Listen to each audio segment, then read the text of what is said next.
Hello viewers, welcome to filmy craft. நான் உங்கள் அருண். இந்த எபிசோடில் நீங்கள் பார்க்க போகிற படம் 2025 ஒரு மலையாளம் மிஸ்ட்ரி காமெடி படமாக இப்போ ரீசெண்டாக ஓடிடியிலேயே வெளியாகிருக்கிற டிடெக்டிவ் உஜாலன். இப்போ இந்த படத்துடைய கதை என்ன அப்படின்னு கேட்டிங்கன்னா, படத்தில் நம்ம கதாநாயகனுடைய பேர் உஜாலன். இவர் பிளாச்சிக்காவு அப்படிங்கிற ஒரு கிராமம் ஒன்று இருக்குது. அங்கே கிட்டத்தட்ட ஒரு 300 பேர்த்துக்கு கீழே தான் மொத்த கிராமத்திலேயே ஆளுக இருக்கிறாங்க. அப்படி ஒரு கிராமத்தில் நம்ம ஆள் ஒரு லைப்ரரி வச்சு நடத்திக்கிட்டு இருக்காப்புல. யோசிச்சு பாருங்கள், சிட்டியில் மெயின் இடத்துல ஒரு லைப்ரரி ஓப்பன் பண்ணி நடத்துனாங்க அப்படின்னாலே இன்றைக்கி புஸ்தகம் படிக்கிறவங்களுடைய எண்ணிக்கை அந்தளவு கம்மியாகி போச்சு. இப்படி ஒரு கிராமத்தில் வெறும் 300 பேர் கீழே தான் சார் உள்ளே வசிக்கிறாங்க அப்படிங்கிற ஒரு கிராமத்தில் போய் ஒரு லைப்ரரி நடத்தினா இவன் வருவேன். இதனாலேயே ஏங்க சும்மா இருந்தாலும் பொழுதுவாமல் லைப்ரரி நடத்திக்கிட்டு இருக்காங்க அப்படின்னு சொல்லி ஒரு பயிலும் இவருக்கு பொண்ணு கொடுக்க மாட்டேங்கிறாங்க. இவங்க வீட்லேயும் எங்கேயாவது யாரையாவது பார்த்து ஒரு பொண்ணை என்ன தலையில் கட்டிடுவோம் அப்படின்னு சொல்லி பொண்ணு தேரும் படம்லாம் ஒரு பக்கம் போய்கிட்டே இருக்குது. நம்மளுக்கு அவர் பெயரளவில் தான் இவரும் லைப்ரரி அப்படிங்கிற விஷயத்தை நடத்துகிறாரே ஒழிய இவருக்குள்ள ஒரு பெரிய டிடெக்டிவ் இருக்கிறாங்க. அதாவது உள்ளூர் ஷெர்லாக் ஹோம்ஸ் அப்படிங்கிறது இவர் தான். அதாவது இவருக்குள்ள ஒரு டிடெக்டிவ் ஒருத்தர் இருக்கிறாப்புல. நம்மால் சின்ன சின்ன பூட்ட கேஸாக தான் எடுப்பாப்புல. ஆடு காணா, கோழி காணா, சார் இங்கே வச்சுருந்த தோடை காணா, என் செயினை காணா அப்படின்னா தன்னுடைய புத்தி கூர்மையால் அதை கரெக்டாக கண்டுபிடிச்சி கொடுக்கறது தான் நம்மளுடைய வேலை. இதனால தான் ஊருக்குள்ளே இவர் தாங்க அடுத்த ஷெர்லாக் ஹோம்ஸு அப்படின்னே எல்லாரும் பேசிக்கிட்டு இருக்காங்க. அந்த ஊரில் ஒரு போலீஸ் ஸ்டேஷன் ஒன்று இருக்குது. கேரளாவில் கடந்த 50 வருஷமாக இதுதாங்க நம்பர் 1 போலீஸ் ஸ்டேஷன் அப்படின்னு சொல்லி பேர் வாங்கின ஒரு போலீஸ் ஸ்டேஷன். என்ன ஒன்று உள்ள ஒரு 2-3 போலீஸ்காரங்க தான் பெயரளவில் இருப்பாங்க. ஏன்னா அந்த ஊரில் இந்த மாதிரி பெரிய கொலைகள் அப்படி இப்படின்லாம் எந்த சம்பவமும் 50 வருஷம் நடந்ததே கிடையாது. எல்லாம் அந்த மாதிரி சின்ன சின்ன கேஸு, 500 ரூபா பணத்தை காணா, அங்கே வச்சுருந்ததை காணா, இந்த மாதிரி விஷயங்கள் மட்டும்தான் வரும். அதுக்கும் அந்த போலீஸ்காரர் இருக்காப்புலையே, அங்கே ஒரு போலீஸ் ஆஃபீஸர் 2-3 பேர் இருக்காங்க. இதில் அந்த எஸ்ஐ ஒருத்தர் இருப்பாப்புல. அவர் நேர நம்ம உஜாலனை கூப்பிட்டு விடுங்க அப்படின்ன உடனே நம்ம ஹீரோ வந்து டப்புன்னு அடுத்த 5 நிமிஷத்தில் அந்த கேஸை கிராக் பண்ணிடுவார். இதாங்க இருக்கான், இங்கே தாங்க இருக்கான், கரெக்டாக எடுத்துக்கோங்க அப்படின்னு பார்த்தா அங்கே தான் இருக்கும். இதனாலேயே அவங்களுக்கு வேலை வெட்டியே கிடையாது. அவங்க ஒரு போலீஸ்காரங்க அப்படின்னாலே மக்களுக்கு ஒரு பயம் இருக்கும் இல்லையா, ஐயோ இவங்க பக்கத்தில் போய்கிட்டே அப்படின்னு ஒரு யோசனை இருக்கும் இல்லையா. அப்படியெல்லாம் கிடையாது. எல்லாம் அண்ணன் தம்பியாக கட்டி பிடிச்சி பழகுறாங்க. டீ கடையில் ஒன்றா தான் உட்காந்து டீ பண்ணு வடான்னு சாப்பிட்றாங்க. அந்தளவுக்கு அந்யூன்யமாக இருக்காங்க அந்த போலீஸ் டிபார்ட்மெண்ட்டு அங்கே இருக்கக்கூடிய உள்ளூர் மக்களோட. ஆனால் இது அந்த ஊரில் ஒரு கொலை நடக்கிற வரைக்கும் தான். 50 வருஷமாக இல்லாத அளவுக்கு திடீர்னு ஒரு நபர் படுகொலை செய்யப்படுறாரு. இப்போ போலீஸ் டிபார்ட்மெண்ட் அந்த ஆளுங்க அந்த ஸ்பாட்டுக்கு வர்றாங்க. இன்ஃபர்மேஷன் கிடச்சி அவங்களுக்கு இந்த கேஸை எப்படி ஹேண்டில் பண்ணுறதுனே தெரியல. பின்ன இப்படித்தான் நாங்கள் 50 வருஷமாக பார்த்ததே கிடையாது. இப்போ இது என்ன பண்ணுறது, யாருக்கு சொல்லணும், இது ஃபாரன்சிக் டீம் சொல்லணுமா இல்லை ஆம்புலன்ஸுக்கு முதல் சொல்லணுமோ அப்படின்னு அவங்களுக்கு அதுவே புரியல. கூப்பிடுங்க நம்ம உஜாலனை அப்படிங்கிறாங்க. வழக்கம் போல் அவர் தான் வந்து ஃபாரன்சிக் டீமுக்கு சொன்னீங்களா அப்படின்னு எல்லா விஷயத்தையும் போலீஸுக்கு பதிலாக அவர் தான் ஹேண்டில் பண்ணுறாப்புல. பார்த்துக்கங்க, போலீஸும் அந்தளவில் தான் இருக்குது, அங்கே இருக்கக்கூடிய மக்களுடைய அறிவு அந்தளவுக்கு தான் இருக்குது. இப்போ இந்த கொலை நடந்துருச்சு. எப்பா வேறு வழியே கிடையாதுப்பா, எங்களுக்கு எப்படி ஹேண்டில் பண்ணுறதுனே தெரிலப்பா, வழக்கம் போல் நீ தான் பேப்பர் இருந்தாலும் இந்த கொலைகாரன் யாருங்கிறத கண்டுபிடிக்கணும் அப்படின்னு நம்ம ஹீரோ கிட்ட அந்த டாஸ்க்கை கொடுக்க போக அவர் ஒரு பக்கம் குற்றவாளி யார் அப்படின்னு தேட ஆரம்பித்தா ஃபிங்கர் பிரிண்ட்ஸ் இல்லை, எதுவுமே கிடையாது. கதாநாயகனுக்கு எப்படி அவருக்கு ஆரம்பிக்கிறது அப்படின்னே தெரியலை. அப்படி ஒரு தருணத்தில் பரவாயில்ல இருந்தாலும் நம்ம புத்தியை யூஸ் பண்ணி நம்ம இந்த கேஸை எப்படியாவது க்ளோஸ் பண்ணிவிடுவோம் அப்படின்னு அவர் ஒரு பக்கம் சுத்த போக அடுத்ததாக ஒரு கொலை ஒன்று நிகழுது. இப்போ கதாநாயகன் அந்த கிரைம் சீனுக்கு போன உடனே ஒரு விஷயத்தை தெளிவாக பண்ணுறாரு. இல்லைங்க இது ஒரு பேட்டர்னில் நடக்குது, பண்ணுறவன் ஏதோ ஒரு பேட்டர்னில் தான் பண்ணுறான். நிச்சயமாக சந்தர்ப்ப சூழ்நிலை காரணமாக கொலை பண்ணுற ஆள் இவன் கிடையாது. ஏதோ ஒரு விஷயத்தை குறி வச்சு தான் பண்ணுறான். இவன் கண்டிப்பாக ஒரு சீரியல் கில்லர் தான். ஸோ தயாராக இருங்க மொத்த கிராமமும். 3ஆவதாகவும் கண்டிப்பாக ஒரு கொலை ஒன்று இந்த கிராமத்தில் நடக்கத்தான் போகுது அப்படிங்கிறாப்புல. ஆனால் போலீஸ் டிபார்ட்மெண்ட் எப்பா சாமி அது சொன்னதெல்லாம் இருக்கட்டும், கேஸை முதல் க்ளோஸ் பண்ணி விடுப்பா, யாருன்னு ஆளை பிடிப்பா, நீ வேறு ஒன்று நம்பி தான் நாங்கள் உட்காந்துருக்கோம் அப்படிங்கிறாங்க அந்த எஸ்ஐலேருந்து அந்த போலீஸ் டிபார்ட்மெண்ட்டில் இருக்க ஆஃபீஸர்ஸ் எல்லாரும். இதுக்கப்புறம் இந்த கதையில் என்ன தான் நடந்தது, இதுதான் இந்த படத்துடைய மொத்த கதையை. இந்த படத்தை பொறுத்தளவுக்கு இதை இந்திரனில் கோபி கிருஷ்ணன் அப்படிங்கிற நபரும் ராகுல்ஜி அப்படிங்கிற நபரும் தான் சேர்ந்து எழுதி சேர்ந்தே இயக்கியிருக்காங்க. நான் காமிச்சதை பார்ப்பேன் சார், பெருசாலாம் யோசிக்க மாட்டேன். ஓரளவுக்கு நீட்டாக போச்சா படம், பார்க்குறதுக்கு பக்காவாக இருந்ததா, அவ்வளோதான். எனக்கு அந்த மாதிரி இன்வெஸ்டிகேட்டிவ் த்ரில்லர் படங்கள்லாம் ரொம்ப ரொம்ப பிடிக்கும் அப்படிங்கிற ரசிகர்களாக நீங்கள் இருந்தீங்க அப்படின்னா செம்மையான ட்ரீட்டு இந்த படம் உங்களுக்கு.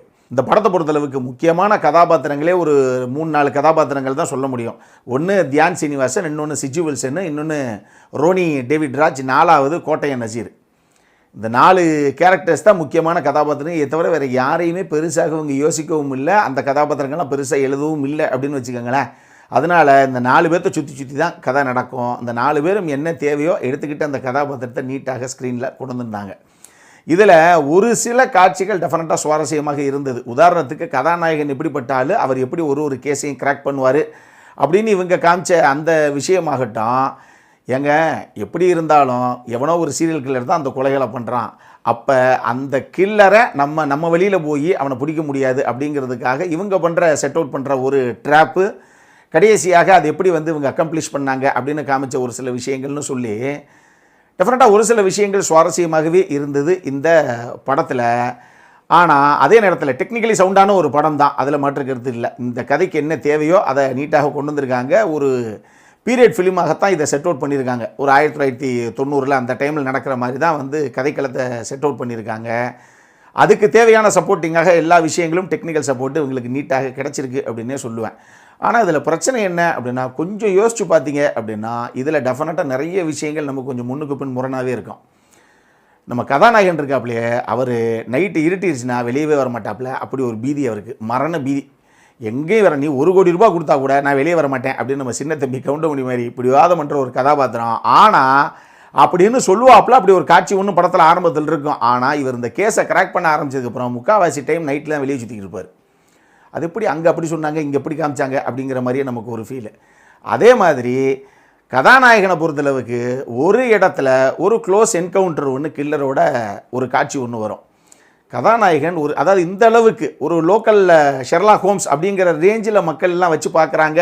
நமக்கும் அந்தளவுக்கு தான் அந்த கதாபாத்திரம் ஆரம்பத்திலேயே சித்தரிக்கப்பட்டுருச்சு. அப்படிங்கும்போது நமக்கு இந்த கில்லர் யாருன்னு தெரியாத வரைக்கும் ஓகே, அட என்னதான் ஒரு சாக்கு பைய மண்டையில் போட்டு மூடி இருக்கான், ஒரு மாஸ்க் மாதிரி, இதெல்லாம் ரைட்டு தான் இருக்கட்டும். ஆனாலும் இவ்வளவு க்ளோஸாக ஹீரோ அந்த கில்லரை ஒரு தடவை பார்த்துருக்காரு. அப்படிங்கும்போது அந்த கில்லர் எதுக்காக ஹீரோவை போட்டு இதெல்லாம் போனாப்புல, எல்லாத்தையும் அடிக்கிற மாதிரி கையில் சுத்தியில் வச்சு இன்னொரு போடு மண்டையில் போட்டு போக வேண்டியதானே. ஒரு சத்தம் கேட்டவன் அவனை அப்படியே விட்டுட்டு போகணுங்கிறதுல என்ன நீதி இருக்குது? அங்கேயே ஹீரோவை க்ளோஸ் பண்ணியிருந்தால் படமும் க்ளோஸே. அதனால் வேறு வழி இல்லாமல் அவங்க விட்டாங்க அந்த சீனை. அதெல்லாம் கொஞ்சம் அதை அப்படி பண்ணியிருக்க தேவையில்லை அப்படிங்கிற மாதிரி தான் எனக்கு தோணுச்சு. அதே நேரத்திலேயே எல்லாத்தையும் அக்குவர் ஆணிவரையாக ரொம்ப டீட்டெயில்டாக நோட் பண்ணுற ஒரு ஹீரோ முகந்தானே தெரியல.